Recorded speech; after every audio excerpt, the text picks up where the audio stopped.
here, because you know what, I do appreciate like brainstorming with you. We were able to catch up just a little bit the other day. That was nice.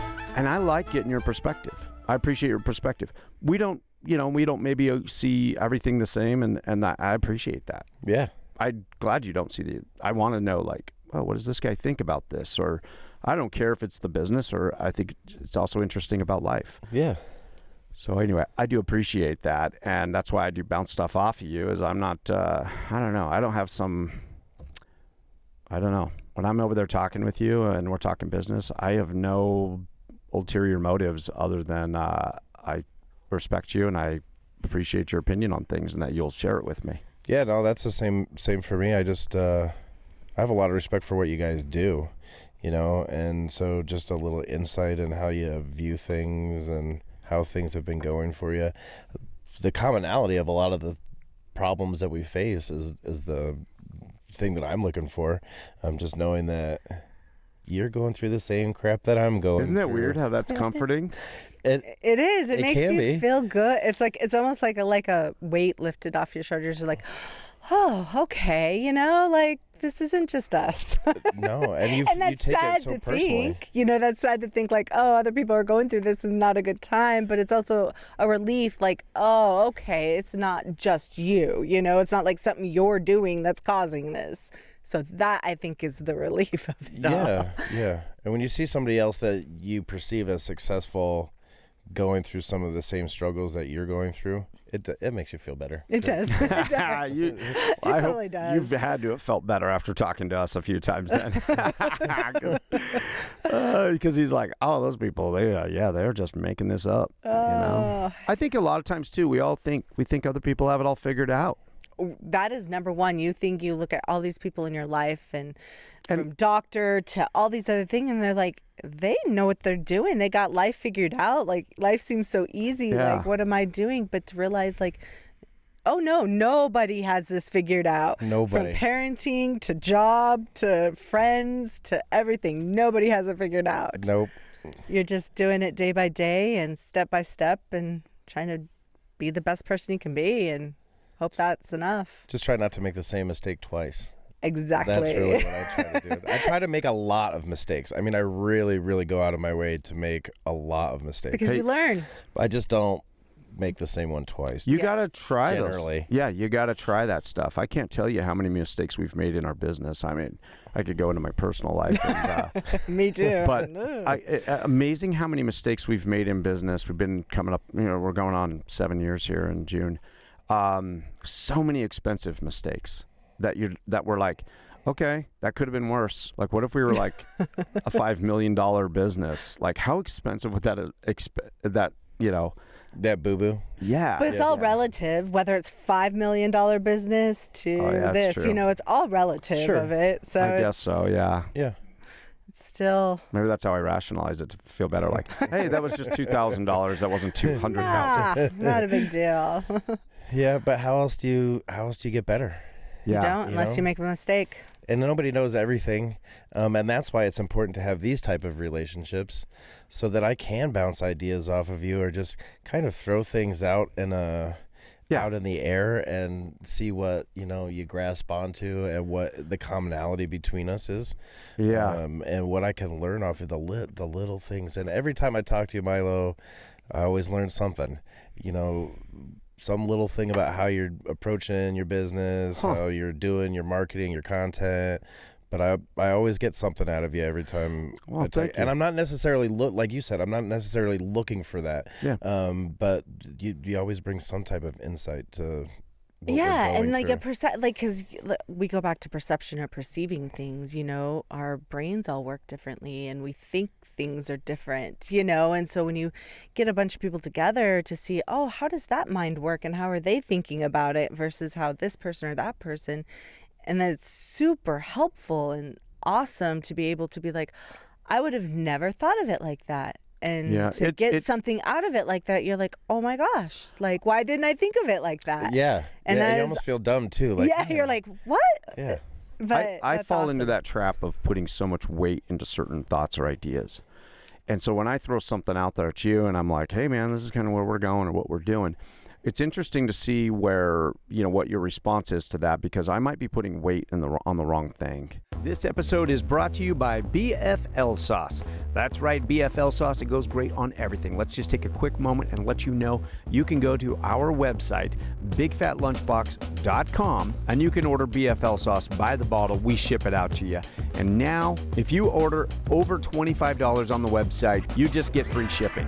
Why? Because we know firsthand shipping is expensive. It's expensive for all of us, okay? But we just try to figure this out to where you can order more affordably to get the sauce you love, to put on the food you love. And those sauce sales directly support the Big Fat Podcast. If you would like to help produce the Big Fat Podcast, there is a spot right there where you can contribute to become a producer of the Big Fat Podcast. Check that out on the website, bigfatlunchbox.com. All right, let's get back into this.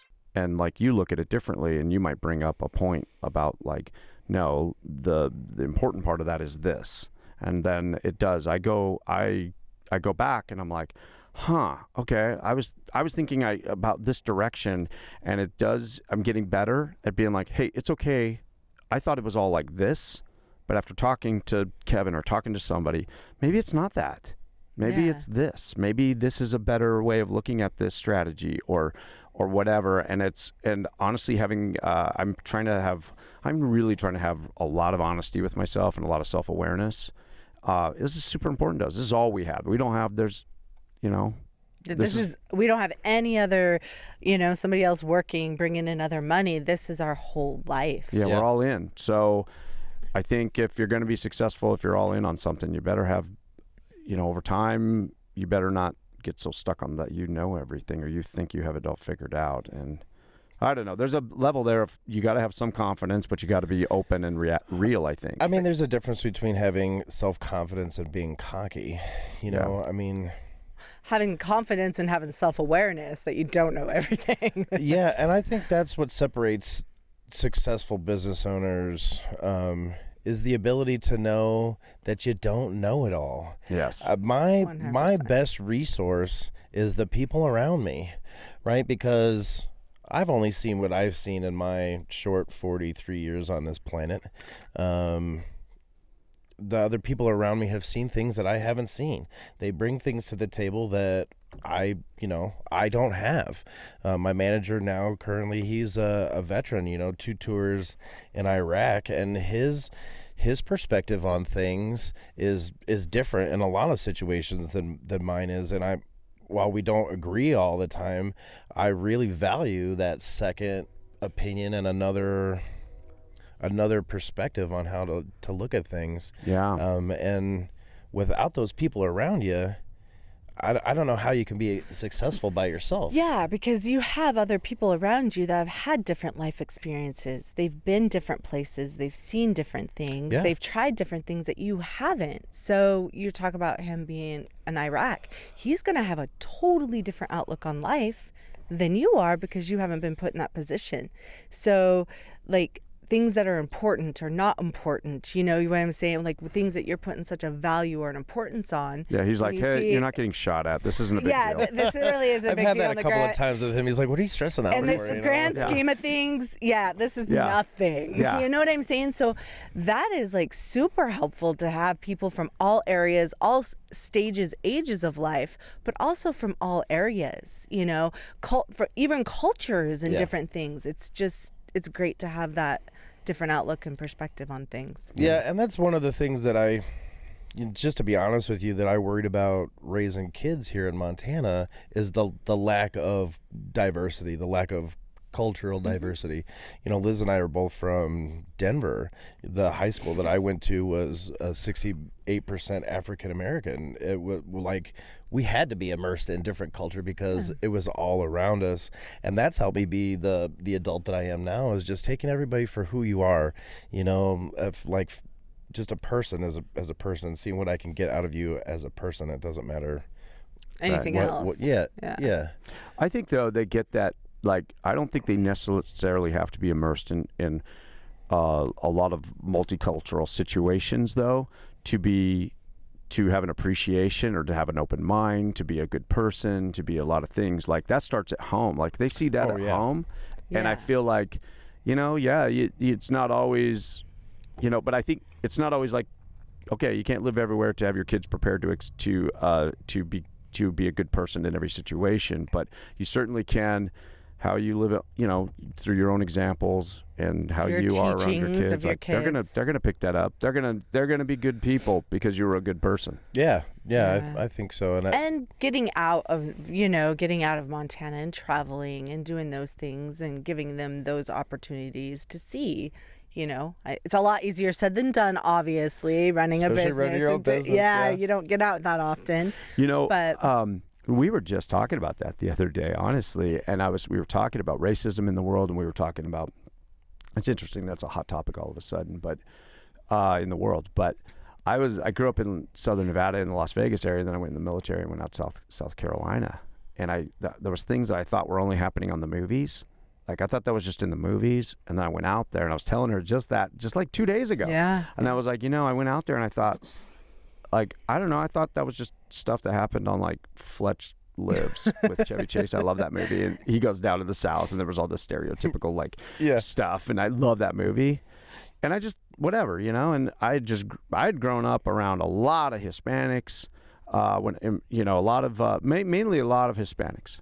And then to go out there and, like, now I'm in a unit where I'm like one of like 3 people that are white in my whole unit, and it wasn't not a problem for me. It wasn't a big deal, but it was interesting to me that I went out to South Carolina and I was watching the news, and they're like, this was in 1994, I want to say, and they were like, oh, a KKK museum just opened up in downtown Columbia, South Carolina, and everybody's up in arms, and I'm like, that's really still a thing, like, yeah, like.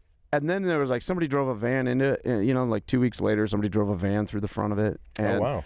And then there was like cross burnings on the news, and I was like, I thought that was like in just the movies. I thought that was Fletch Lives, and I don't know. You do have a different experience when you grow up in an area where I guess you're more used to a certain multicultural situation, or that's your norm.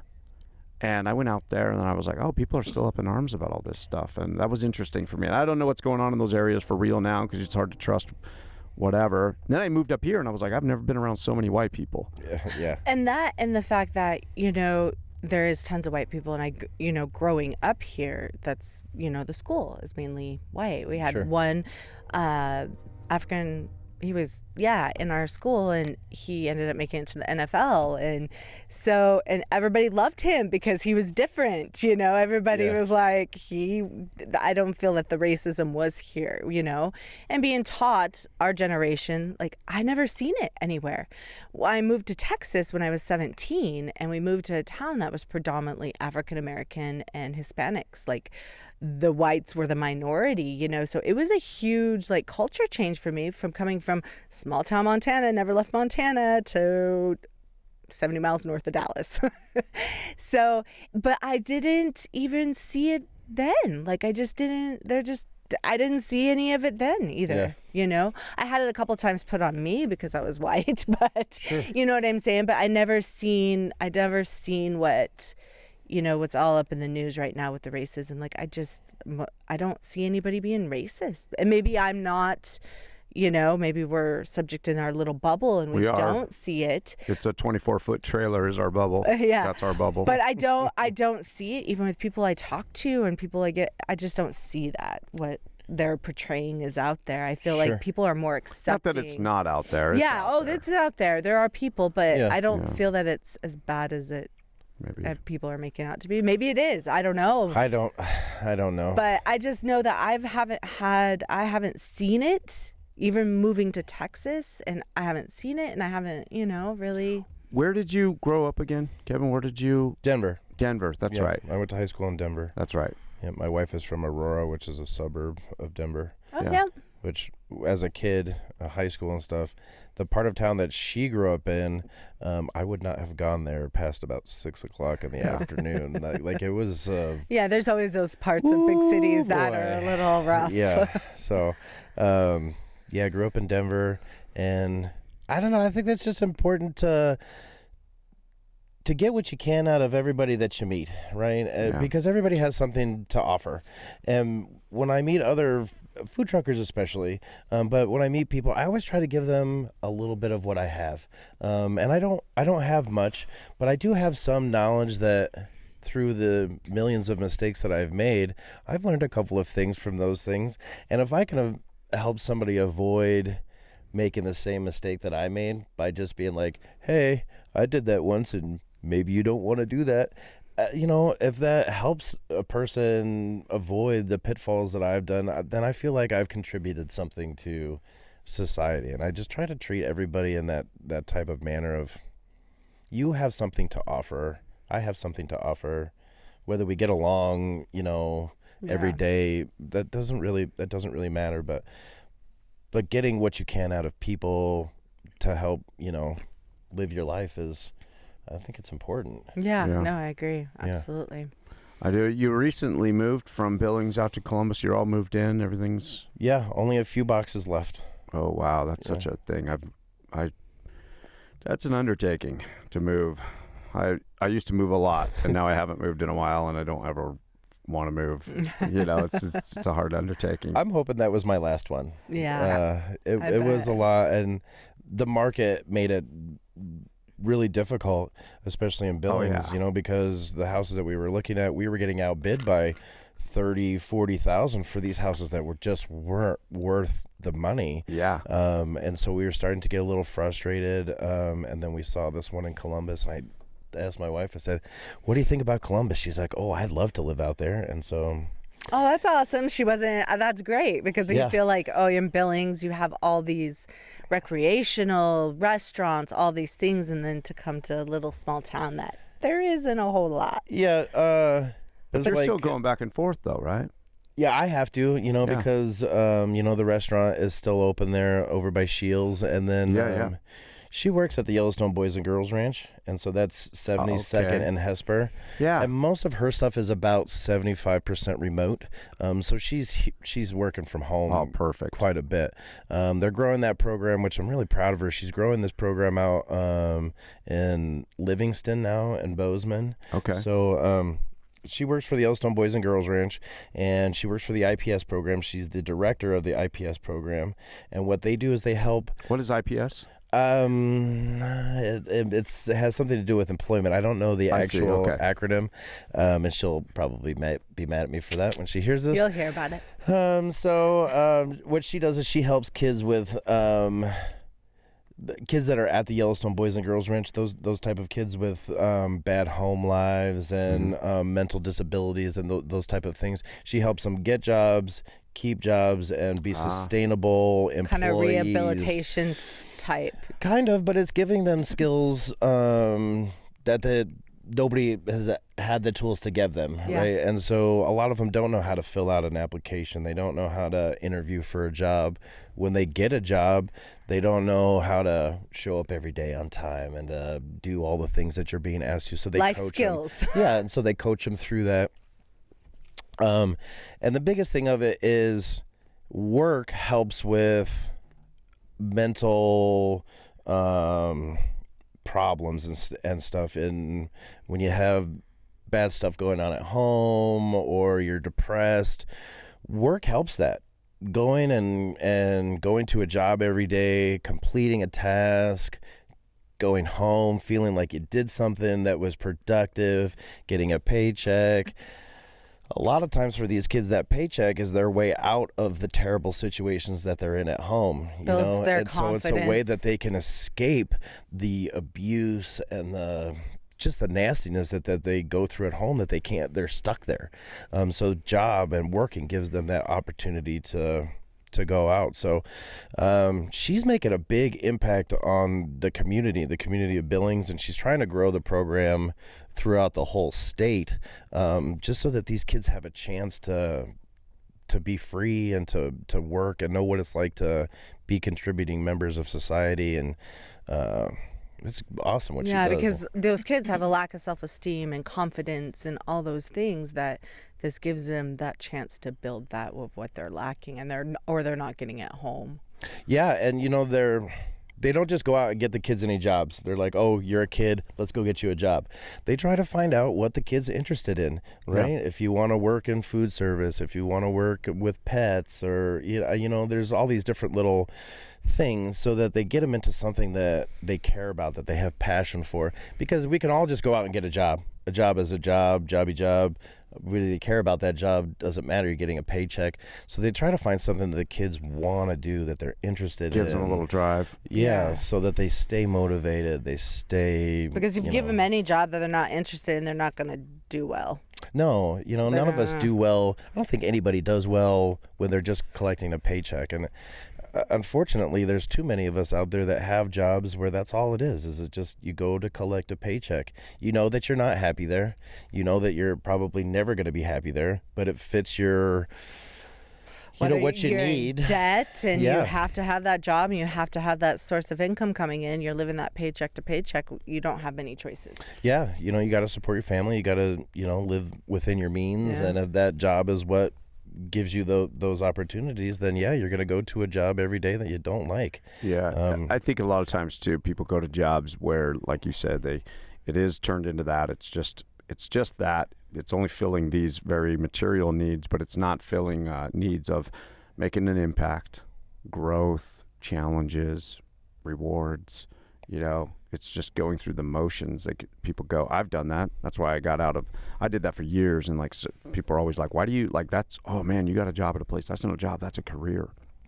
So many places I went to that I was like, I don't make an impact. And I think there's things like, I don't know. We need more than what we were told. I feel like a lot of times maybe we just weren't told that, hey, you're right. There's not just any job. You don't need just any job. You need a job that fulfills more than just material needs. There are other needs that you might have of making an impact in somebody's life, or, figuring out challenges, solving problems, being a positive thing, a positive force. I don't know. There's so many different things to it other than just making a few bucks. There really are. So I think that's awesome that's what she's a part of there, is like helping kids kind of figure that out and find that out. Because I don't think a lot of people think of it that way. I don't think there's a lot of parents that direct their kids in that direction. It's just get good grades, get a good job. Yeah, go to college, get a job, and everything will take care of itself. Buy a house, get married. The whole American dream. Which sucks the life out of you in its essence. Well, I mean, I thought I was on that same track, and I was just burned out working for corporate America. There was no fulfillment in it. I served wonderful food every day, and people got sustenance off of the food that I was making, which is important. But I found no joy in it. I mean, none whatsoever. And I would work 70 hours a week and have no fulfillment of it whatsoever, except for a paycheck, and I just woke up one morning and decided I cannot do this anymore. And I'd rather worry about making bills in January and February for myself than have that stable income and be set and just be miserable going to the same place every day. Yeah. I'll trade that. It sucks the life out of you. It sucks everything out of you. Then you're grumpy. You're at home. You're just, almost in a sense depressed, because what do you have to look forward to the next day? Yeah. Yeah. Every now and then in January and February, though, do you ever find it's tempting to be like, wouldn't it be so nice to not have to worry about these things? And like, I could just go someplace and go check in and like, get paid and not worry about this. Do you ever feel that? Every once in a while. Yeah. It's seductive every now and then you're like, whoa, shake it off. What was that? Like, then I really start to think about it, and I'm like, ugh, I start to feel sick. Like, well, I think both of us know that we're highly qualified, like we could go make a good living working for somebody else because of what we bring to the table, without the extra stress of trying to figure out how you're going to bottle sauce and put it on the shelves, and how I'm going to get so-and-so to work the schedule next Friday, Yes, I mean, yes.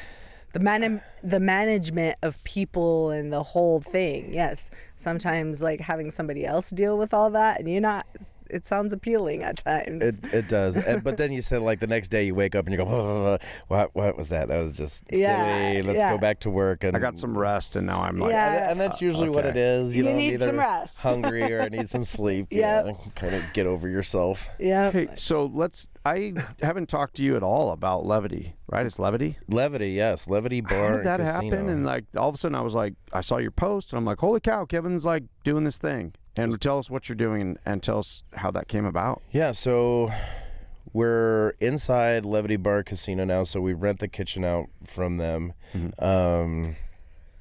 They approached us in September, and they were losing money out of the kitchen pretty bad. And so Were they running it or did they have somebody Yes, else? they were running it. Okay. And they're owners. They don't understand the operations side, so they were losing money through labor and food costs, and some of the stuff that they were doing was silly. You know, I think they were running a 56% food cost, which we know. That's tough. So You know what's amazing is that I didn't realize this till just recently. How many restaurants, how many food trucks or whatever, they have no clue of what their costs are. I would say most of them, is food trucks especially. I didn't realize that. Yeah. Now restaurants, I would hope that most of the restaurants have that stuff under control.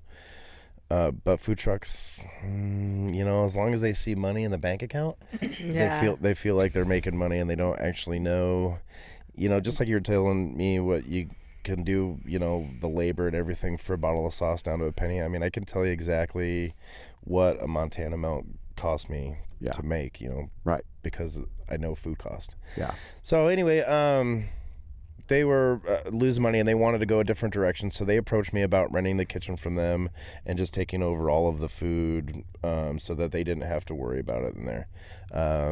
We moved in October. I think October 8th was our first day inside there. We expanded the menu, so we put 5 more sandwiches on the menu, 3 different types of mac and cheese, a couple of appetizers. We have 2 soups every day. Tomato basil is always one of them. Cheesecake.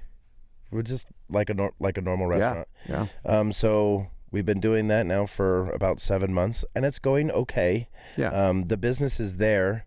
Staffing is what's killing us, and so I want to spend more time into content, into driving traffic to the restaurant. But I don't have the staff that can support if we that. do get to the volume that we want. I don't have the staff at this time to support that. So I've been kind of just riding it out.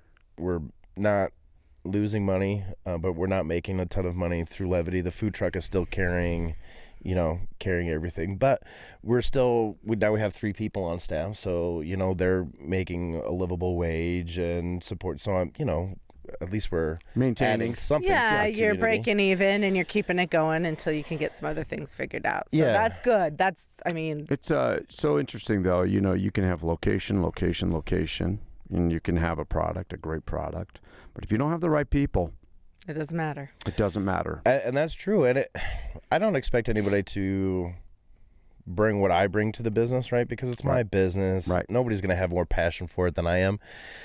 But I expect you to care about what you bring to the table. You're bringing a strong work ethic into the establishment, caring about the food that you make.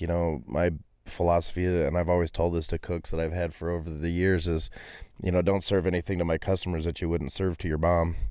Or that you wouldn't eat yourself. I don't know. I've eaten some questionable stuff. Well, I haven't. I'm pretty, I guess that's what I look at it too. But, as you were talking about the people, and it's it's character of those people. So if those people just don't care, they're just not going to care.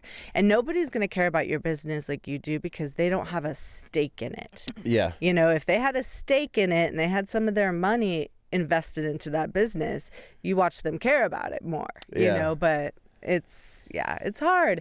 But then it just comes down to personal character. You get these people in there, like if they don't have that personal character to want to do the best they can be because that's who they are deep down, it's kind of a wash there. It's hard, and it's hard. The tough thing too about Yeah. good people is that good people are always looking for more opportunity, and I've told this to our people. Like, Yeah. we know our best people are going to leave. You're not going to offend me that You want them to. I do too. Yeah, exactly. I'm like, Or if they you want gotta- more opportunity, come to me and let's figure it out. I don't want people that feel trapped, because then if you feel trapped and you're in a rut, you're not an asset here. No. Your production will go down No. inevitably. Exactly. Mhm. Exactly. Whether you want it to or not. you Yeah. know. No. Yeah. You may not have quit. You haven't told me you've quit, but you quit 6 months ago if you feel like you're in a rut, and that's costing us. And then they feel burned out. So those So, like- times that you're feeling burned out, that's how they feel. Oh, it's just a paycheck. I'm just burnt. I'm just biding my time, just getting my paycheck, you know?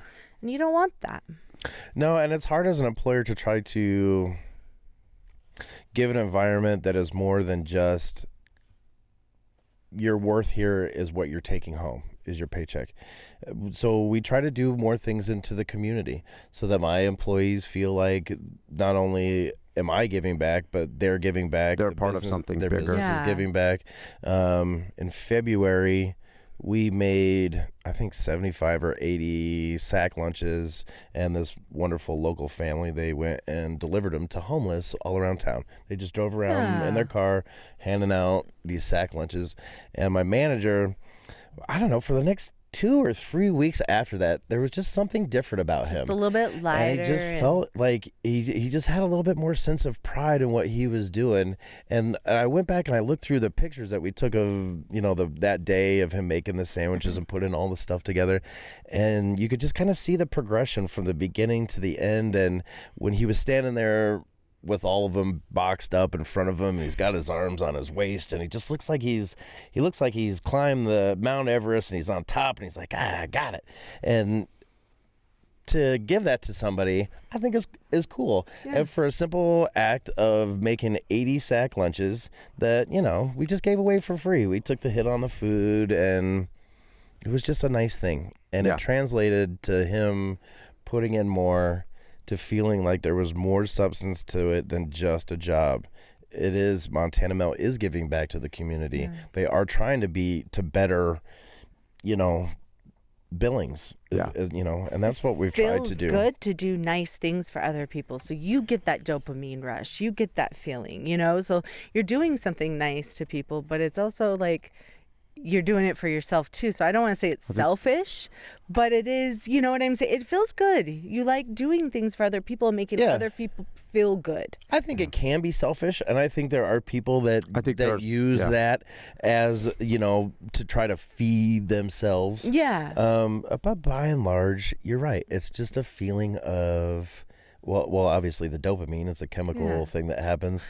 But to feel like you're worth something more than just making a grilled cheese sandwich. So on to that note, we have my youngest Gage Actually, on. should we just admit that we're not even recording? We just set all this up to teach you life lessons. Yes, this is how it is. We're not even recording. This is just all.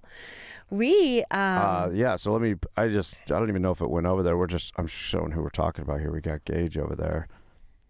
There's Gage right there. This is all fake. We all just set all this up just to teach you a bunch of life lessons. because we're trying to teach all the life lessons we can. I thought you were No. asleep over there, to be honest. I couldn't see. Yeah. So we've done it for a couple of times. Come in the week before Christmas. We haven't. Oh yeah. Go ahead. No, go ahead. No, you go. To give back, and to show my kids like this is good. It's not take all the time. We want to give back, and we would go in on a weekend morning that we weren't open, and we'd bring them in, and we'd roll 100 burritos Yeah. or so, and then take them to Billings and bring them to the women's shelter, and have them deliver them in there and be a part of the whole experience, so that they see and all these people, and they got to see how happy they were, and the impact that they have, to try to show them that it's not all just about getting money and giving, taking. It's about giving back, and this is, And how did that make you feel?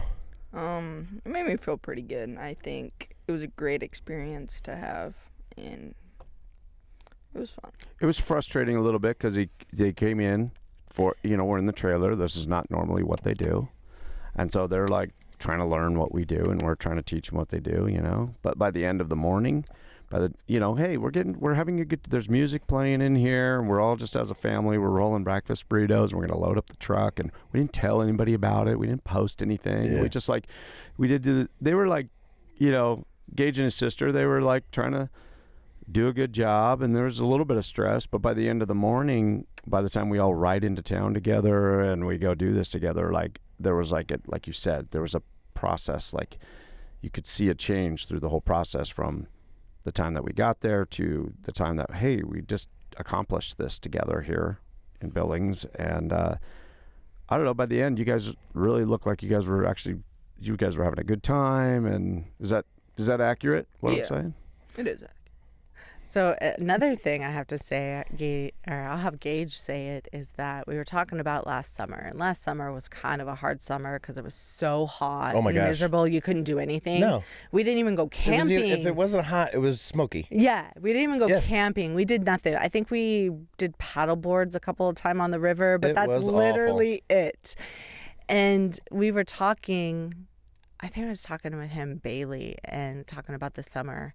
And what did you say about last summer, about coming into the BFL? What did you say? I said it was a great experience to have, to like notice how hard you guys work in the morning. It really had an impact on me to see you guys work, and it was fun. I loved, even though it was hard to wake up in the morning, I think I had a lot of fun going. Wow, that's he said that out of the whole summer, that was his favorite part of the whole summer, was getting up in the morning and coming in and going on the truck and doing that. It was his favorite part of the whole he summer. pulled some hours. So he would get up and come in at like, what time was that? Like 3? 3 o'clock, yeah. Woo. And he'd come in there at 3 a.m. and they would help out.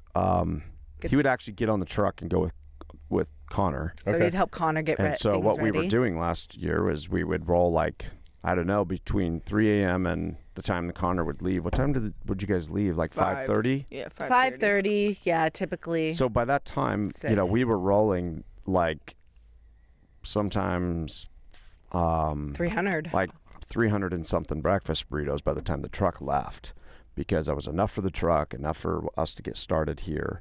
And then he would run in there, and Connor would run the window, and he would be bagging burritos for people for hours. And then I don't know. Apparently, they had all kinds of little adventures where they would. I don't know what they were up to. I mean, what, Connor's like 2 years older than you? I mean, it's pretty much like having 2 kids in there anyway.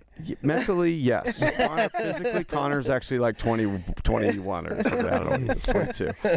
Yeah, no, they had a great time together, and so I'm glad that was a positive experience for you, because there was a lot of times where I'm like, oh, nervous about like, is this gonna?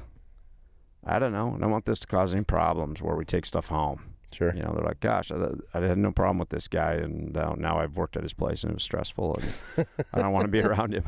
But I just found this out this other day when he told me, he goes, that was we were talking about last summer I was with the kids, and then he popped in, he goes, that was my favorite part of my whole summer, was going on the truck and going in and doing that. And that surprised me, because I'm like, and it was his choice. Yeah. I never made him go and get up. Sure. He wanted to.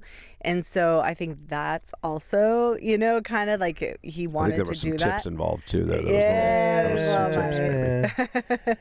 But I was just like, I didn't realize that was his favorite part of the whole summer. So to hear that, I was just like, it felt, I'm like, oh, wow, I didn't realize that. So that was a really good really good tidbit I learned the other day. That's awesome. Yeah, I had this similar situation with Sam. He's been in my truck since he was 5. Yeah. We didn't have daycare for him, so he would spend his summers with me in that little food little truck. sidekick. And I think part of it is you don't get to spend enough time with your parents. Ding, ding, ding, ding. And so you get to spend a little bit more time with your parents, in their element, in their thing that they're doing, that they take pride in, that they have passion for, and then they start to see you on a different level, and they start to understand you better. that, and they start to see that, oh well, that $20 that I asked for to go to the movies, that's not that easy to make that $20, right? Yeah. And that all the luxuries that you have as a kid, at least this is what happened with Sam, is he has taken those and he's more grateful for those things because he sees how hard it is to make the money that we make. And he knows he's not the kind of kid that when you go to a Target or Walmart, he never asks for a toy. Never. And when I was a kid, I was a spoiled rich kid, and every time I went to the store, I always asked for a toy, right? Because 90% of the time I got one. Yeah, so why wouldn't you? Yeah, but I never saw my parents in their environment. My dad, he worked as a human resources manager for a big corporation. My mom was a doctor. Like, I never saw them in their element. When they came home, they were... That's all you knew of That's them. all I knew.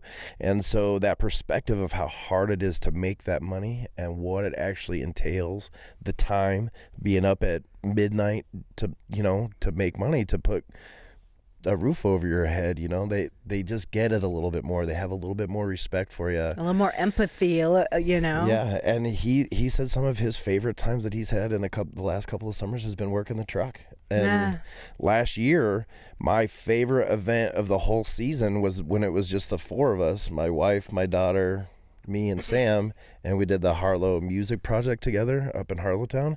And that's just a fun concert as it is. Like, the whole town comes and you're ridiculously busy. But it was the four of us. It was awesome. Such a bonding time. Like, let's go through this stress. Oh, we're stressed out. We got all these orders, but to also work together and to see that. And It's being in the foxhole together sometimes. Yeah. Yeah.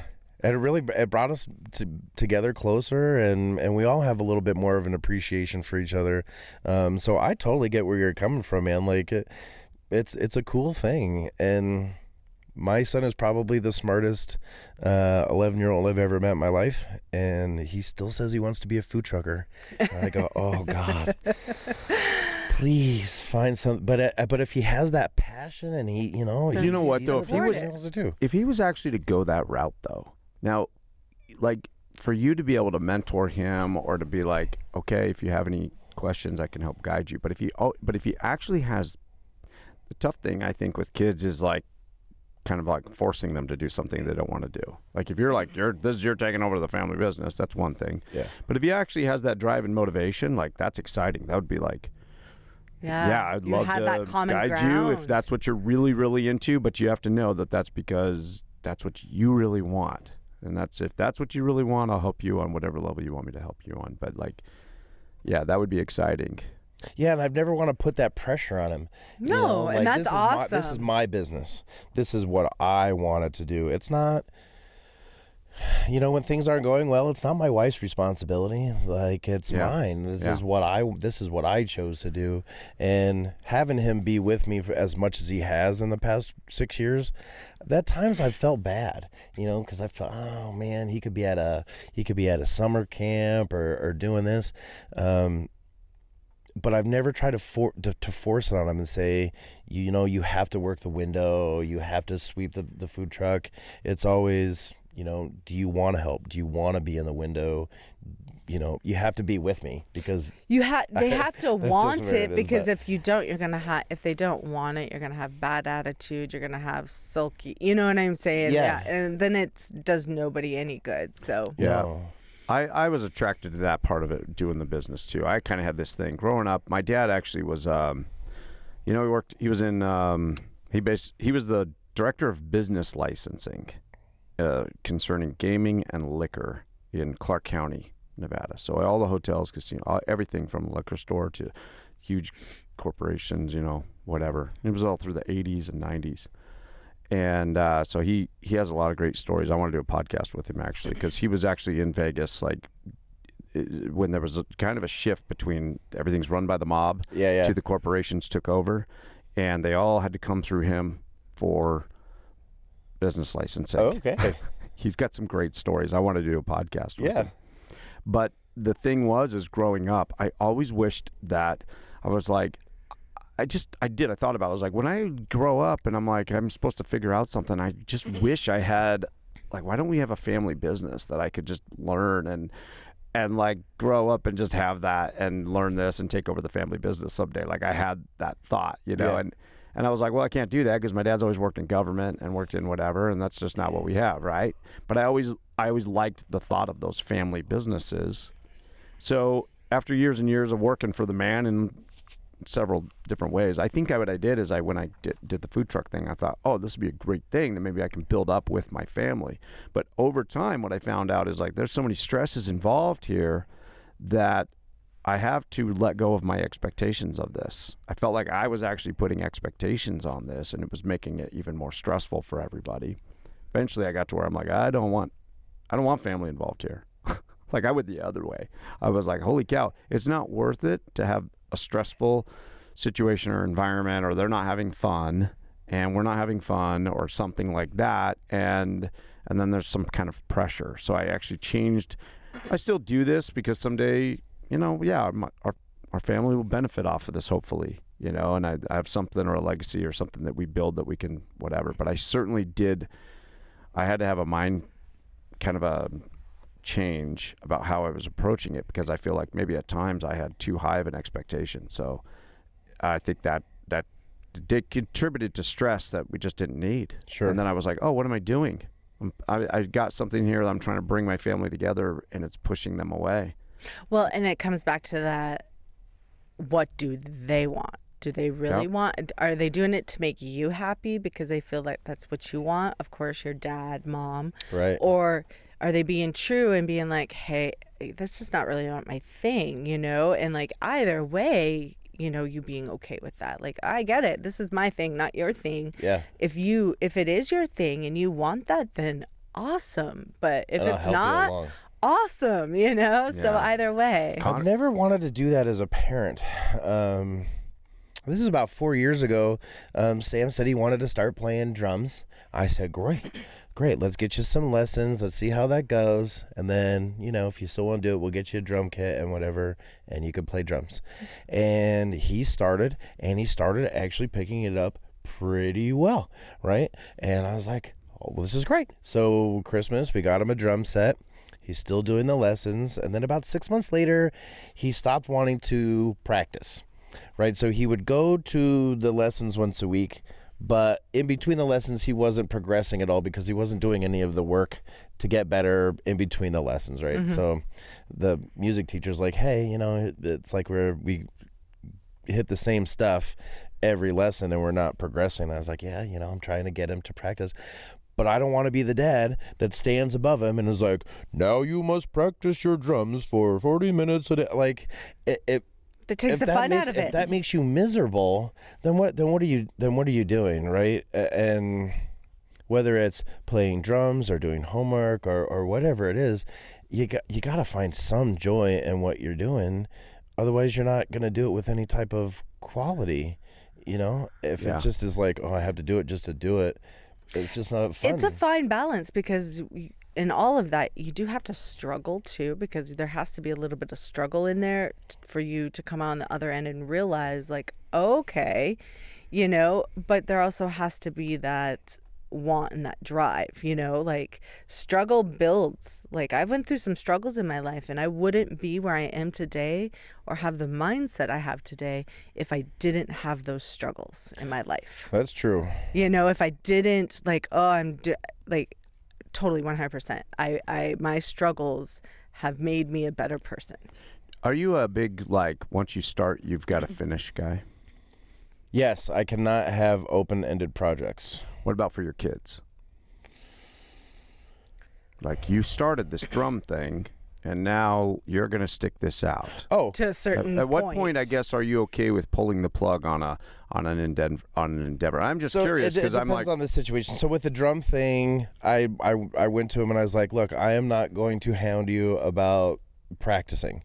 So if you want to continue to get these drum lessons, which were not cheap, then you need to put in the time to practice in between the lessons, so you're practicing 30 minutes a day so that you're actually retraining the information and getting better and progressing and learning, or, just don't do it, because I'm not going to force you to practice every day to get better, but I'm also not going to pay for lessons that you're not progressing in. So think about it, take a couple of days and let me know. And he did. About a day later, he came to me and was like, Dad, I don't want to play drums anymore. I said, okay, fine.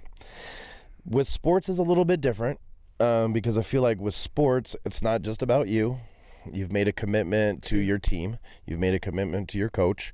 And I think that it's important that when you do make commitments to other people, and they're counting on you, that you fulfill that commitment and the time period that you committed to, because that's what you said that you were going to do. These people are counting on you. And so it's not about you at that point. So I think that there are certain things where I'm like, okay, you don't want to do it, fine. But there are others where I think the life lesson is more important to follow through with your commitments. It's not just about you, buddy. Between seasons or between years or whatever, then, so if your kid comes to you and says, you know what, I was doing baseball, and or like he doesn't even say it. Let's say he's not even strong enough to say it to you, though, because he thinks you're so into it.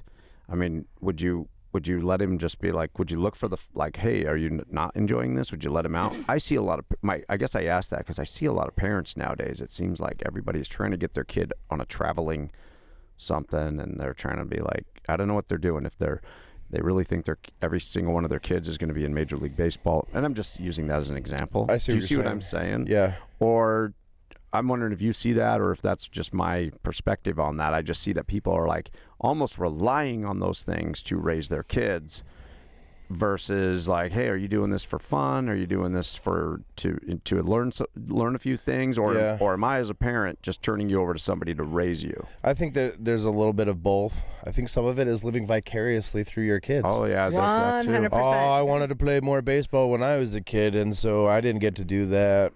We're gonna put you. Or I didn't have a lot of achievements when I was a kid. So but, now you have to do like, this, and I don't have a lot of achievements now. Yeah. But I live through your achievements. I feed off of your achievements because you are an offshoot of me. Right. I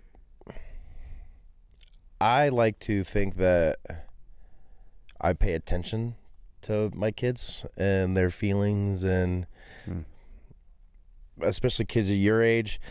Body language and attitude is way more than them actually verbalizing any problem or good thing that's going on.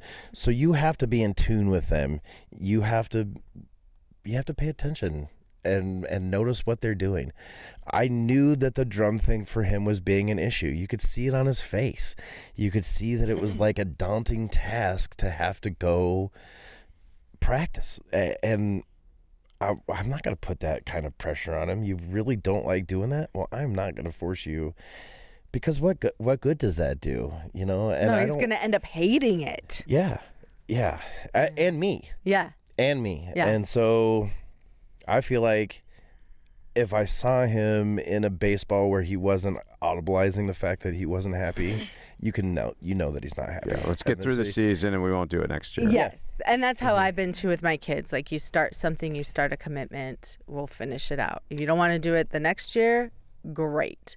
But you did commit this year and you have to finish this out. I think that's an because important I think life that's lesson. Yeah. teaching kids that, like, you can't just quit in life. You can't just quit something, and especially when you have other people depending on you, you just can't quit. And that's the easy road. You're over it, whatever, quit. But that struggle, once, I was talking about that struggle, that's what builds it, and that what makes yourself push. Even when you don't want to do it, you're pushing yourself. And so that gives you another level of confidence and self-esteem, because, man, I didn't want to do this, but I did it. Right. And there's some things in life that you have to do, right? And whether you want to or not. Right. And so getting that process across, I know you don't want to do that school project. That's not like drum lessons, bro. You have to do that. Yeah. And you have to do it well, and trying to teach that, instill that in him, that everything that you do, you have to take pride in, and you have to try to do well, whether it's taking out the trash, simple thing of taking the garbage bag out, tying it, taking it to the dumpster, opening the lid, putting it in, closing the lid, coming back, putting a new trash bag in, like all those things. But taking pride to do it right every time, not to leave the lid open or not put a trash bag back in. So that's building habits of how you approach everything. Everything in life, from everything you do in life, that is building the follow through with everything, which is a struggle for us, right? Because we can't have projects that are left open. We have to finish them. And just like something like this, you knew that your setup before wasn't the way that you wanted it. It wasn't the quality that you wanted. And so that you took the time and the effort and the pride, and then you built something that you could bring people over and be like, hey, I'm proud of this. I'm happy to have you come sit in my studio and do a podcast with us, because I took the time, I took the initiative to do it right. And that's a hard thing to instill. And I don't think a lot of parents take the time to teach their kids that, the struggle is real. Yeah. Or maybe to explain of why, like a why of what, like, I think kids nowadays, and if you find that the Big Fat Podcast is bringing you some type of value, please consider subscribing. And if you hit that little bell, it will give you a notification each time we upload a new episode. If you have a moment, maybe even leave us a review on whatever platform you're using. These little things help keep us going and help spread the word of the BFP. All right, let's get back into this. I just make all this stuff up in my mind, by the way, so that's why I throw it out there. And then I'm like, is this how everybody else thinks? Because this is how I think. Anyway, I kind of think like kids get the wrong idea about school. Like, okay, I got to learn all this stuff because that's going to make me, I have to learn this stuff. Or why do I have to learn this stuff? How is this even going to apply to me in my future? And I feel like as I've gotten older, I realize now I'm like, and I did that a lot with my kids. I used to tell them but I'm even more now than that. I really don't care about what it is that they're learning or being taught, other than that sense of doing something well. You have a task, and how do you complete that task? Like I got to a point where I was like, I don't care about grades. I just care about missing assignments. Just get organized. Build these habits of being organized and completing a task. I was terrible as a kid with missing assignments. I'm terrible now about completing tasks and completing tasks on time. I now know the value of that. So I really tried to hammer that home. You're not there to learn all this. You're not even going to retain all this stuff. You're not even going to whatever. But you need to learn how to research things. You need to learn how to do things by a deadline. You do need to learn how to, that's the point of all of this. Don't get caught up in what they're saying. Skill. It's not actually what you're learning. It's the skill. It's that skill of being able to get through your day, do what that needs to be done, whether you enjoy it or not, because life is a lot about who enjoys cleaning their house, who enjoys taking out the trash. So there's a lot of things you don't enjoy, but that need to be done. But so you need to know how to do those things. How to respectfully negotiate authority figures. Yeah, that's another That authority figure may not be right. But you have to respect him and do it. They may not be right. Yeah. That was the one thing I went to, I went to detention twice in high school. One time was I just accrued too many tardies at one class. That's one problem I had, right? Was being late. I was late today. I told you felt terrible about that. I've not gotten any better. And the other thing I got sent to detention for was insubordination. So that was where I was just so fed up with this guy. Yeah. And he just seems like he's picking on me and not everybody else. And I'm like, why are you all over me? And I like that. Finally, I just turned and started yelling at this teacher. I'm like, why don't you get off my back, man? And he's like, you want to go? And I'm like, yeah, I want to go. And I found out years later, he told my brother, he was like, your brother once said to me when he was one of my students, he was like, he told me he wants to go with me. And he goes, I didn't know what that meant. I didn't know if he was wanted to fight me or something. But he said to me, you want to go? I was like, whatever, I'm on. It's on. I didn't even know what he meant. I just agreed to it. Yeah. And what it meant was, we're going. You want to go to the office? I was like, sure, let's go to the office. And I went up there and I told them, I'm like, this guy's all over me. He's out of control. And whatever. And they were like, okay, well, you can't talk to like somebody like that, and you're going to detention. So I went to detention. That was my 2 issues right there. 2 of many of my issues was procrastination and insubordination. And but how to negotiate authority figures. Like that's a skill right there. It's tough. Even when when those people are a schmuck, one. whether it's a health inspector you don't like, A county commissioner. or a county commissioner. You got a county commissioner? A couple, but one in particular, yes. And I don't have a problem with any current health inspector. I don't. Years ago, we had an issue with one, but anyway. But so I don't want to be like. Yeah, the smile and nod thing. When you know that. Nothing you're just gonna say is gonna be good. You Change just their mind. Yes. No, Yeah. You're not going to fix anything right now. Just take it and then go and plot. I guess I had to learn that because my dad was a strict military man, and so Really? I thought he was wrong about everything.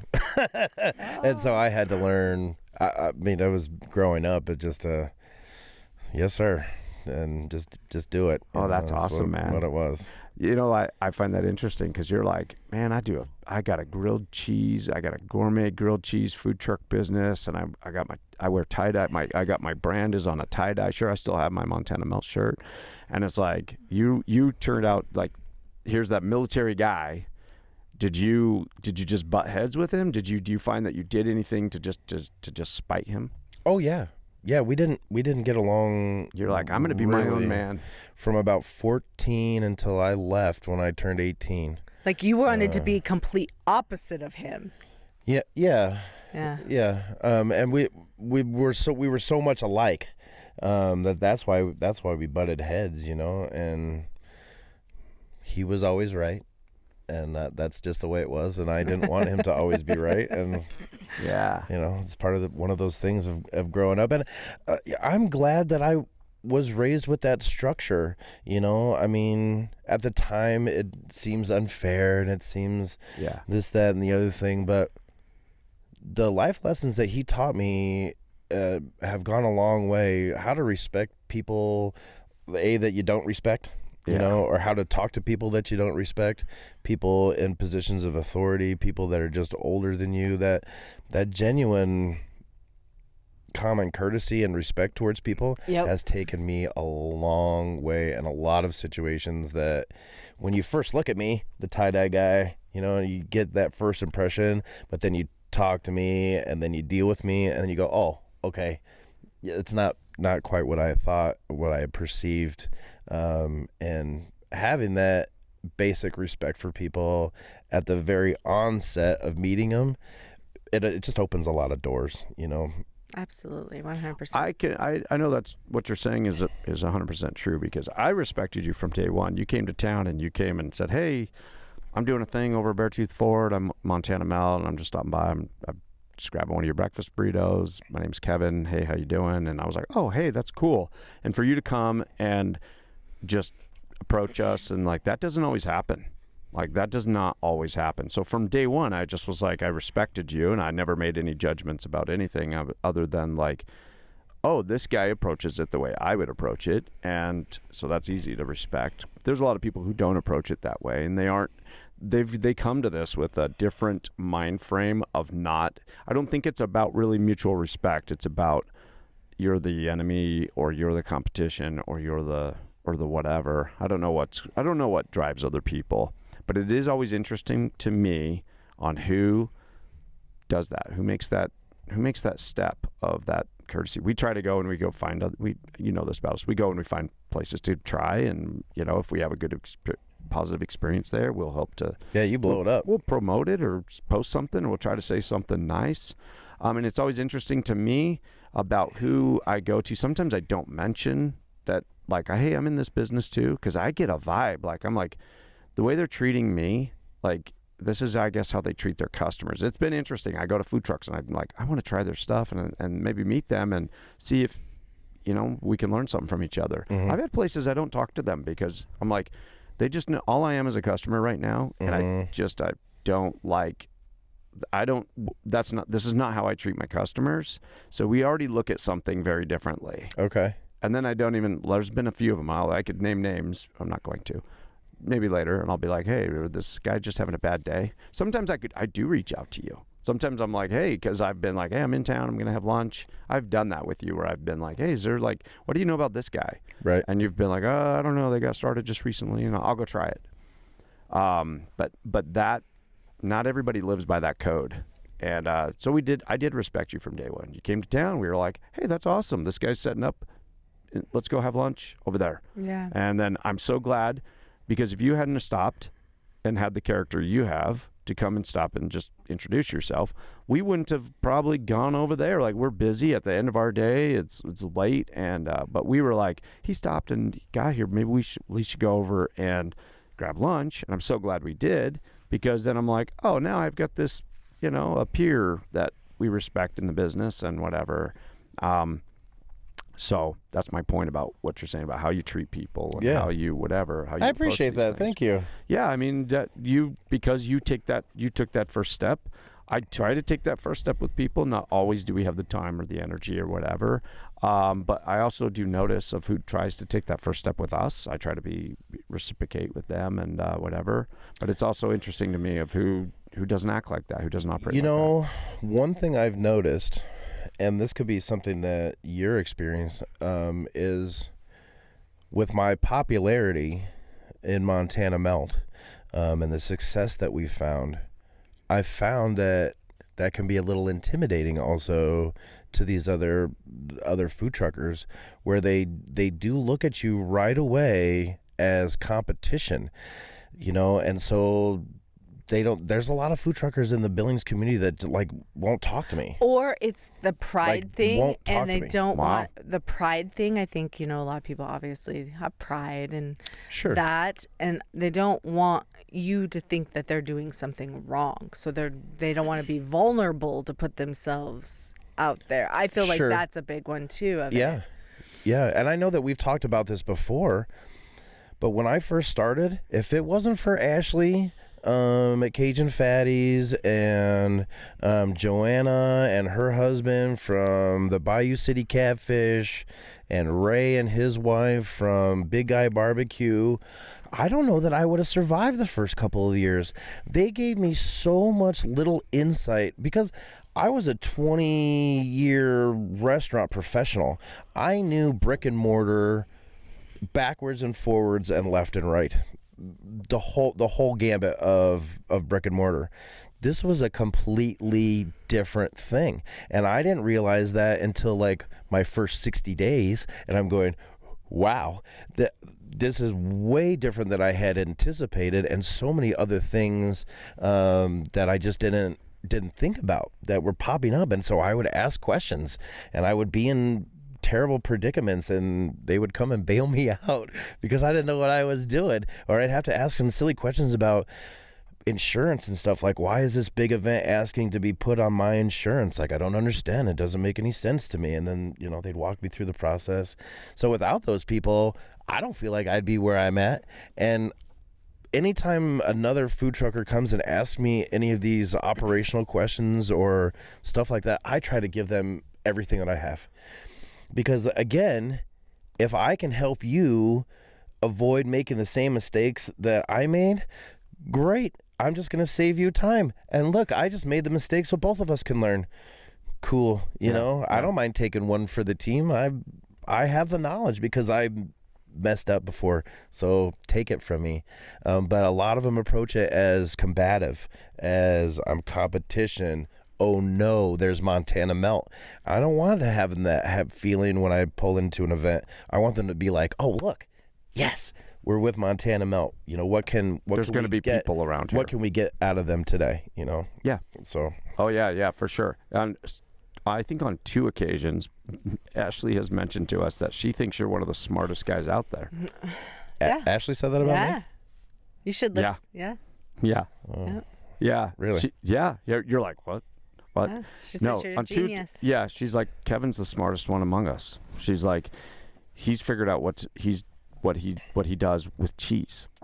She goes, With the I'm over grilled here. cheese. I'm over here with like I'm trying to do it with It's the like simplicity. 300 this ingredients. Correct. And The I'm trying to manage all of this and time all of this out. And he's Doing a figured grilled out how cheese to do what sandwich over he's here. doing. He's being able to do it with a grilled cheese sandwich.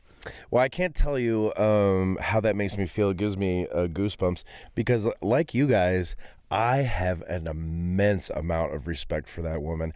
And as a chef, I mean, I consider myself a chef. I've been doing this for a long time, and I can cook. Yeah. But that woman, she got me beat. She can cook. and She is amazing. We go and get her food, and we're She's just like, she's oh, some of the best passion. food in Billings. I have to say, Hands down. hands down. I love her food. Yeah. It is so seasoned and it's just good. Like, you know what? and she chooses that. She chooses to go through all of the difficulties that entails with all of the everything that she knows. She sees your business model and she thinks that is smart, but she chooses to go her route, which is difficult because it's more complex in some ways, but that's her thing. but that's her. She's gonna and go that's there. her passion and we love.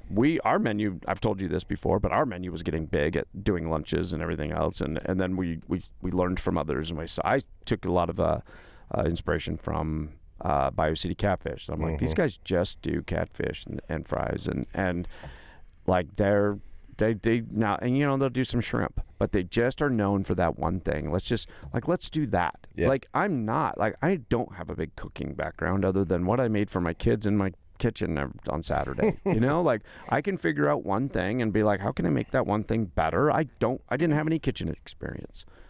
April has a ton of experience and I rely on that, and how do I do this or how do I do that? Like I can come up with an idea, but I'm not a fancy cook who knows everything about everything. So that was, to me, that was like, oh, this makes it easy. I don't have to know all that. I can go to this and just be known for one thing. Yeah. But Ashley chooses that, knowing what your model is or what so-and-so's model is, and she continues to go that. She goes the hard road of good food, complex recipes, a lot of prep. I tell and you what, she's able to if you're keep it together. ever having a bad day, like you're just having a bad day, you feel cruddy, life isn't going right, go in there and sit down and have a bowl of gumbo. And when you leave there, everything is right again with the world. I swear to Like God, you had a good sleep. there and is something in perspective. that gumbo, and I don't know what it is, but it's magic. It fires up endorphins. It is Those magic. dopamine starts going. And Ooh, so yeah, to hear somebody like Ashley say something about that, like that about me, that makes me feel really good because I hold her in really high esteem. And I want to be that resource for other people. I want to be able to make people feel like that too. The guy from Taste So Good, he was having some technical issues on his truck about a month ago. And they were beating him up on the customer service watchdog and on the Billings food truck tracker about him being inconsistent and canceling all these events last minute. It sucks, because that spreads really quickly, especially in the customer service watchdog and Billings. It's Is that an like a awful thing. Facebook thing? It's they a get- Facebook thing. they get I don't know so- if I want to get on there. It's awful. They get so ugly. It's awful. I'm not a part if you of don't that, put but- 3 pickles on your McDonald's sandwich, you're going on the Facebook thing, They're and it's calling you out. It's terrible. So I saw this, a couple of days of him kind of taking a beating and knowing that they were talking about him without actually like bringing his name up and things. Everybody knew who they were talking about. And so I called him and I was just like, hey, I want you to know, from my perspective, I understand what you're going through. Like, these people that are talking trash about you don't understand what we go through in this business. You have a full unit that when your engine goes down on your truck, you are done. That's why I have a trailer so that I can go rent a pickup if I need to, and I can pull that trailer out. If you have the full unit, You're set and up your for and a your lot of axle problems. and your axle breaks or something, like you're at the mercy of the shop and the getting the part and however long it takes. And that's not your fault. That's not How a did he reflection respond on you. How did he respond to that? He was like, of all the people I didn't expect you to contact me. And he said, it made me feel really good that a guy like you reached out to me to let me know that I'm not a piece of shit. And I Yeah. was like, you're not. Yeah, like you have his back and you're trying to help him out, you know? Yeah, and Yeah. I think because of my success, I've earned a persona as a guy that is like standoffish. I don't know this guy, but all I'm picturing while you're telling me this is I think it was Happy Gilmore, or was it Billy Madison, where Adam Sandler calls Steve Buscemi and he's like putting on lipstick. Oh. And He's like, remember when I bullied you back in the 6th grade? Yeah. Yeah, and the guy's like, hey, thanks, man. And he like crosses his name off of this list of people to He's kill. gonna kill. Yeah. And he was at like at the top of the list or number 2 or something. Yeah, he was like right there, like, and he just made that call, and that guy just to change that guy's whole perspective, Just like, oh. you know. And I don't know that guy, but you for feel me, better. that would have made me climb down off the chair and take that rope down. Like that would have been like that big for me. Well, I hope it was for him, and I'm just trying. Like I said, I'm That's just huge. trying to give that same thing that people gave to me. I'm not selfish with any of this knowledge. Yeah. Because to be honest, and maybe this sounds cocky, but you're not going to take my business. I've built something that's already established. So you can come onto the street, you can serve right next to me. You're not going to hurt my bottom line. Yeah. You're not going to hurt my pride, and I can give you knowledge. You know, I got it. Take it. We could help each other. Yeah. You know, and no, I appreciate that perspective, because same thing. I mean, it's tempting at times when you see that somebody's doing something or taking shots or whatever, like to get bogged down in all of that. But in the end, we look at it like we don't watch what other people are doing. I'm so tuned out on what anybody else is doing. We just try to keep focused on what is the best thing that we can put out, and because if somebody else can put us out of business, we don't deserve to be in business. So, like, let's just focus on this, and same thing. We've put enough time in to where we're like, okay, we feel like we're established. We don't feel like nothing's really a threat, and it's not ever really. I've never felt threatened by anybody. I've always just been like, hey, they're not always going to eat here. Like, people have moods and emotions, and if we can, you know, be here and be open when that mood hits them, like on an average, like we're gonna build a business, you Right. know? Yeah. So they're not always gonna eat here every day, and we've developed a product that we're like, we count on people not eating there every day. You know, we're like, we don't expect you You to. said that the other day. You're like, you probably shouldn't eat one of these every day. Yeah, like I mean, you know, we're a splurge, and we accept that. Like, Yeah. you know, we do have some people who are every single day. Yeah. You know. Do you? Yeah. I mean, I went for probably 3 years on the burrito a day diet. I mean, now it's like the half a burrito sometimes or whatever, because I found I was starting to slow down. But anyway, that's my point, is like, we've accepted what we are, and that's okay. Yeah. Like, that's okay. Gosh, don't you wish you'd have had all these thoughts and everything in high school? If I knew that high school was as inconsequential as it was, it would have made it a lot. It would have made it a lot. When you saw a better. kid struggling with his personal brand at school, though, like, wouldn't it have been cool to be that kid who was just like, hey, dude, I know they're all talking crap about you in science, man, but I get where you're coming from, dude. They don't get it. That, yeah, you didn't have like any control over this. Your mom got you a jacked up pair of shoes. But the thing about it is, as a kid, and even my lovely 14-year-old over here, Yes. they can't wrap their heads around it. It's hard. It's Even hard. like advice your parents give you, you can't. And there's a lot of times, and most kids, I was one of those kids, I couldn't take advice. I had to learn advice. Yeah. You know, and there's still a lot of adults out there that can't take advice. They have to learn that advice. Yeah. You know, so It's part of the human nature. I wish yeah. I could go back and be like, oh man, and that's everybody. Everybody always says that. Oh, if I would have known what I know now back Yeah. then. And You it know? hasn't been since I turned 40, really. After I turned 40, you know, you start to be able to reflect on things a little bit with more of a clearer lens, I guess, of Open what's mind actually and- important and what you thought. Like, things that I thought were really super important 10 years ago are not important to me. They don't matter right at now. all. Yeah. Or when I was in high school, things that were super, super important that I thought was like the end all be all of it. Oh, the like, end of the world. I don't even remember.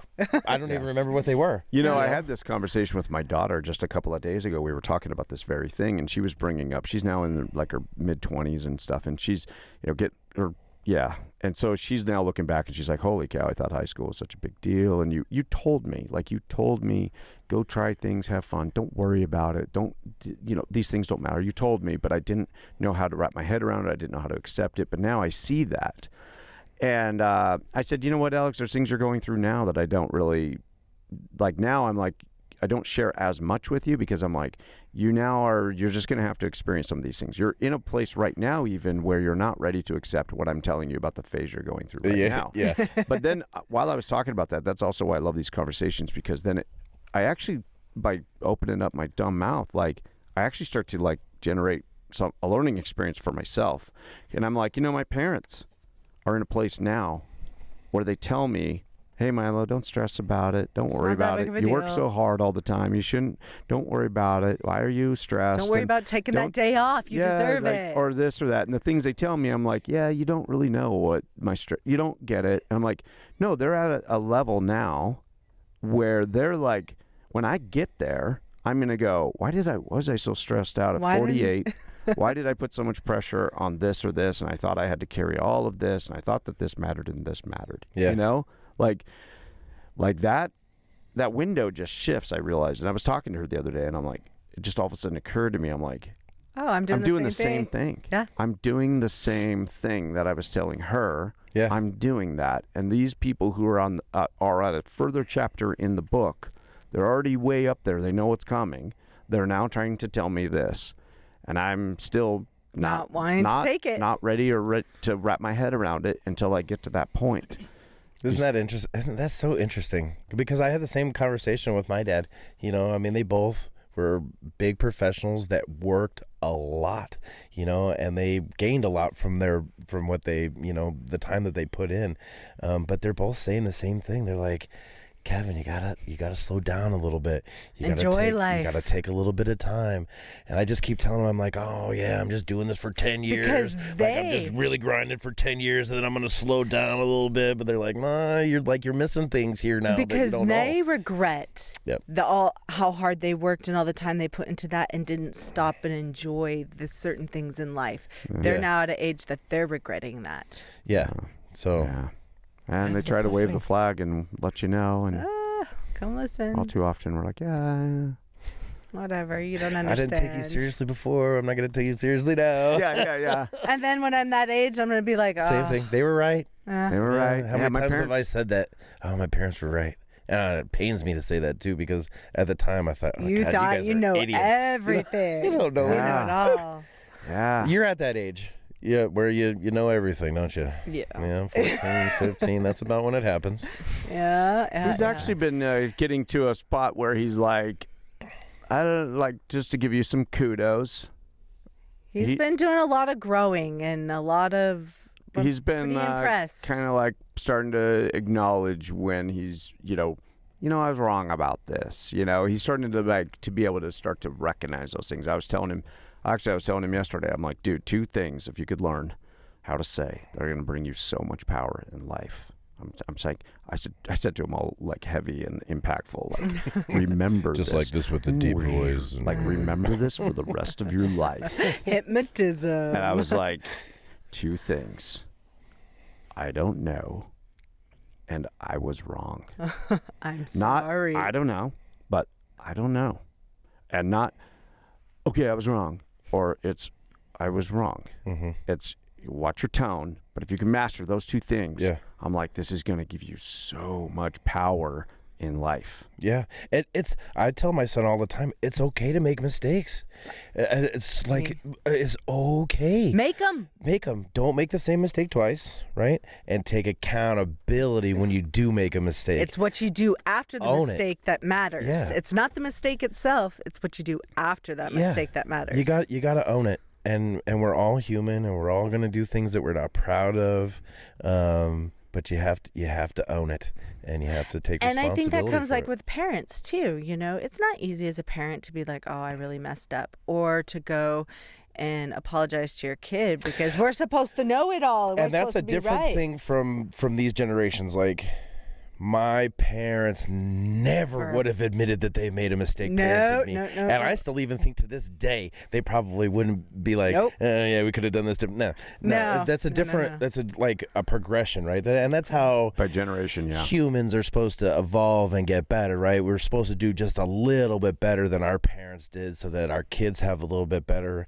And I found myself doing that, where I have made a mistake, you know, parenting, and done things that I'm not proud of, and I've had to go to my son. But the 4-year-old doesn't really get it, you know. Yeah, but I've had to go to my son, and I've had to sit him down, and I've had to say, hey, I am sorry about the way that I acted. I'm sorry about the things that I said when I was upset with you. I didn't handle that right. I didn't handle that situation appropriately, and I will do better the next time that situation comes. And then we, You know, and as a parent, and we move on. I think as parents in the past, they thought that was going to show weakness, that was going to show something else. But that right there gave you so much more power now, because they can't hold that over you now. They can't Be blame like, oh, you Dad for was that. this Like, way. you know, that gave you power. Yeah. And it teaches them that it's okay to apologize when you do wrong and come and apologize. So if they see you doing that, they're going to be more likely to come and do that.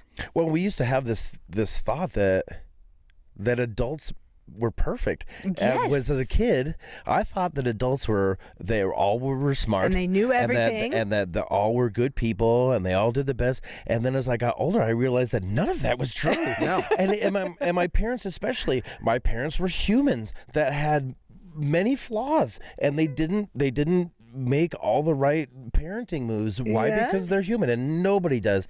But at the time, You think they I know thought everything. They had everything figured out, that they were perfect and infallible and smart.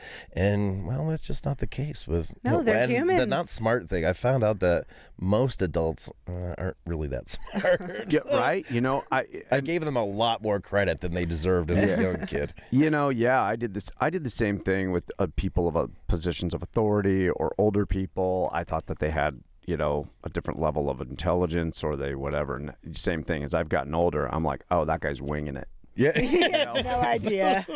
Like, He's going day by day, minute by minute. yeah, I'll watch people, even famous people, and I'm like, this is them just winging it right now. Just trying to figure it out. Yeah, some people are a little bit more polished about it, but everybody out there is still just winging it and working an angle the best they can, and that's okay. And I try to. My kids are older now, and I'm just trying to tell them, I'm like, no, don't judge yourself against anybody else out there. No. They're winging it. Just like you are. Just like They you have are. maybe a better front about it right now. Yeah. But they're winging it. And so don't feel threatened by that. Take a shot. Try this. Try that. You know, don't be afraid to fail or this or that, because, you know, we can hold ourselves back thinking, well, I'm not that, like, they've got it. They're smarter than me, or they've got it more figured out. And I shouldn't even try. You know, no, that's not how it works. Like, try anything. Yeah. Try anything. So, I don't know. Kind of interesting. Like, I didn't know what we were going to talk about today. I didn't either. It just kind of flowed. Yeah. So, it has been refreshing to be like, and I don't know, man. I appreciate your perspective on things. It's always fun to talk to you on just life. Yeah, just life. It's reassuring. Just like- Yeah. I don't know. I try to be real. You know, there's no. One thing that you'll know about Kevin, and I think that everybody knows about me, or you should, is that I don't hide my emotions. I don't hide what I think about you or how I feel about things. If you ask me, I'm going to tell you honestly, you know, and I'm just going to be upfront with things, whether you like it or you don't. But there's no gray area with me. You don't have to wonder, What is he he thinking? You don't I have to worry appreciate about that with about me. people. I do not like wondering or trying to decipher what somebody is thinking or feeling. Just tell me. You know, And even if it's uncomfortable. Yeah, and there's lots of things in life that are not easy to hear, but we need to hear them. Right. Yeah. Yeah. So no, it's awesome. And Just trying to learn this game of life. and we're all going through all of our things anyways, personal, business, and yeah, to have people to connect with that and get perspective it's refreshing. Yeah. It's really refreshing. Yeah. We're glad to have you out in Columbus now. Yes. I am super happy to be part of the community here. Exciting. I've heard just wonderful things. We've had a great experience at the beginning because we started with baseball, and so Sam is playing for Granite Peak, and the coaches are volunteer coaches, and they're just wonderful people that just want to see the kids have fun. Are they not volunteers in Billings? They are. Well, they are, but it seems like the Billings ones, I don't know. I don't know. Uh-huh. But here they're so nice. And the game was canceled on Friday. It was windy. The other team had to cancel, but they still had like a practice, and they did like a scrimmage, and all the kids were out there just playing the game of baseball, having fun. Yeah. Super big smiles, kind of pushing each other and having fun and hitting the ball and just all those little things. And it was really cool to see young people loving the game of baseball and just having fun. The bigger cities, it kind of feels like the kids don't have that freedom as much to be kids. There's so much pressure on them. Just in the few months that we've lived here, we see kids roaming the streets, with their bikes and walking to the park and stuff. You never saw that in Billings. Yeah, you can. You didn't. You just didn't see that, and we're glad to be. It takes me back to like my childhood. Yeah. And so I'm happy to be in a community that's where like your that. kid can ride his bike to the park. And There's something to be said for having that experience and watching them play ball, and then like 3 blocks later, you're at home. And it's very nice. You know what I'm saying? Like, yeah. It's not just about travel time, but it's just like this is like I don't family walk night. Yeah, it's just I don't know. It's more close and whatever.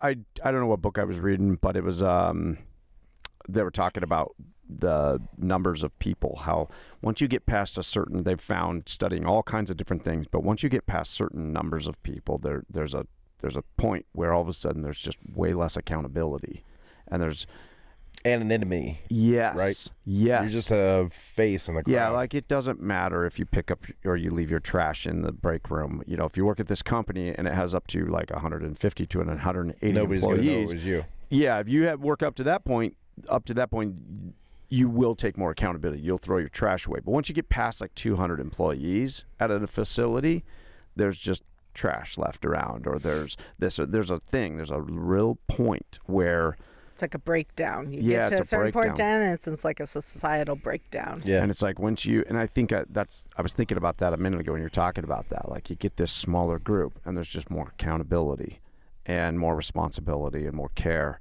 And you get into a bigger situation, and there's just less of it. I see it. I see that. And after reading that book, I'm always like, oh yeah, that's true. I look at the I don't know, Hooterite colonies. Like they get to a certain certain size, and then they will go develop another colony. They don't let it get past a certain number of people to keep control of it. Yeah. Yeah, but that's same thing. I look at companies. There's companies that are like, once we get to a certain size, we have all this property. We can expand right here, but we're not going to. We're going to go over to here and keep another small unit. Because isn't that interesting, that human psychology?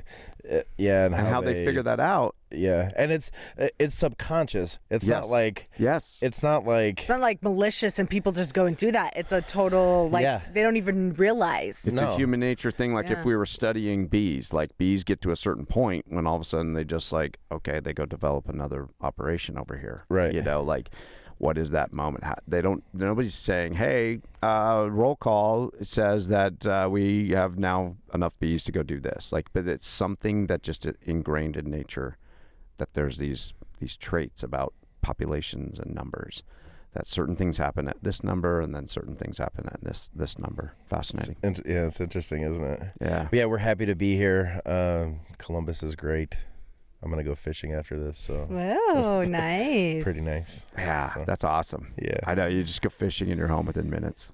Yeah, I actually fish the Stillwater a lot. and I was used to making the commute. I was like, oh, it's only 40 minutes. Like, I'll just Yeah. go right after work. So I come out here a lot. But now that it's 5 minutes, Oh man. Happen a little more often. Liz is probably going to be wondering, where's Kevin? Yeah. I did that when I first moved up here for the first 3 years, and then I got into that rut of well, I don't know. You take for granted the things that are so nearby. Right in your backyard. So I'm trying to rekindle that. April got me some waders last year, and I'm trying to get back out on the water this year. Let's go anytime. I'll be ready. Yeah, I'm trying not to work Sundays. Yeah, So you generally have Sundays. this is off. our version of working on Sundays. So. Yeah. This doesn't seem like work. Yeah. No, this is fun. Yeah. This is Yep, fun. we usually do something like this, and then we just always have dinner with his parents. We do dinner and stuff, so they're only here for the summer, so we try to have that connection with them as much as They we snowbird. Yeah, Yep. yeah. They go down to just outside of Las Vegas and Logandale, Nevada, and Okay. spend the winters down there. And that's where I'm from, actually. So they go back down there. We got a ton of family down there. And I had good friends of mine that they lived in Henderson for many years. Awesome. I grew up in Henderson until like middle school. Then we moved out to Logandale, and Okay. yeah, so we were in Henderson for years. Yep, I know that area. Hot. That's why I moved up here, man. I was tired of the heat and traffic. The sun was like a foot from your head, Yeah. and it was just too close. No so I was thanks. like, yeah. Anyway, I picked it out on the map, and it was just like, let's get out of the heat and the traffic. Was it that random to bring you to Montana? Yeah, very random. Very random. Yeah. I literally just said, I started doing searches. I was like, I used to drive truck, and I'd been all over the country. And I'd only driven through Montana a couple of times. I'd been to Montana a couple of times. But I don't know. I liked it. I just got on, and I started Google searching. This is in 2006. I started just, I had an argument with, I saw that the company I worked for, they were not going to give me a better truck. This truck was terrible. And I was just killing me, right? And I was tired of the heat, and I was tired of the fiberglass dust and unloading fiberglass bathtubs at job sites. And I had this thing with my boss. And I liked that guy. He was a good boss. But when he told me, look, I've gone to bat. They're going to do this, blah, blah, blah. I was so mad. And I drove home, and I called, and I was like, we're moving to Montana. And so I literally just went home, got on the internet. I said, well, I'm just going to search Montana properties. I'm going to Google this much property in this range at this price, and what comes up. And then I saw things all over. I looked at the whole state, and then I just kept seeing these properties that seemed to all kind of be in that range, and they all kept popping up from Parks Real Estate. And I was like, look at this. There's this little place, Columbus, Montana. And I'm like, what's it look like on a map? And I'm like, there's like 2 rivers right here. There's a big city with an airport and a hospital not too far away, although they have a hospital here. But I'm like, it's like kind of how we live outside of Vegas. We commute. We do that all the time. It's not a big deal. But I saw that, and I saw the mountains nearby, and I'm like, this is kind of just a nice little thing. So I flew up, and I was like, bought the first piece of property I saw. Yeah. Yeah. How about that? And people I moved up here, and they're like, how'd you come up here? I'm like, I don't even have a job. I quit my job. Everybody was like, so you're moving to Montana? What are you going to do? I'm like, I don't know. What do you guys do up here? Yeah, they were like, what are you just packing up your family and moving to Montana? I'm like, yeah, this is just too hot here. And I grew up there my whole life, and I was just like, it's hot. I'm tired of the traffic. It's really pissing me off. So What a cool story. Yeah. What a cool story. Yeah. I think that's how a lot of transplants, and then you just fall in love with it, because we were we wanted to move back home. After I left Outback Steakhouse, we considered going back to Denver, and then I don't know, we just liked it here. Yeah. So, and even Billings is getting a little weird. Yeah. Yeah, it's a little too much for me right now. I hear it. I see it. So, no, we like it. And then we got a little place out in the country, out in the hills. Like, I mean, it's kind of a pain in the wintertime, and the roads are really bumpy in the summertime, and when you don't have enough snow to pack in the washboards.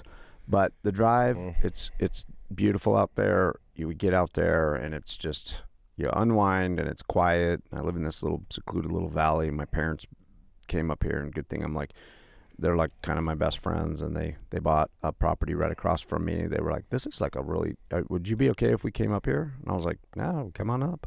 And so they bought a place right across from me, and they're just like literally 1,000 feet on the other side of the valley from me. And so yeah, That's just nice. Yeah, it's just really nice. Nice. Yeah, good deal. Well, man, we'll have to have you and your family out or something, and we'll all cook and sit on the porch or something sometime now that that'd you're be out here. great. Anytime. And Sounds great. but thank you for taking this time on a Sunday morning to come and just hang Thanks out for with us. having me. This was and, fun. And to do this intervention. I feel with, like we Gage. solved Yep. world problems. You didn't talk much. Wow. Thank you, Gage, for being here and all of your input. Good luck to you in high school. I appreciate it. Yeah. Yeah, man. Thanks for having us. Yes, Appreciate it. thank you for All right, guys. coming.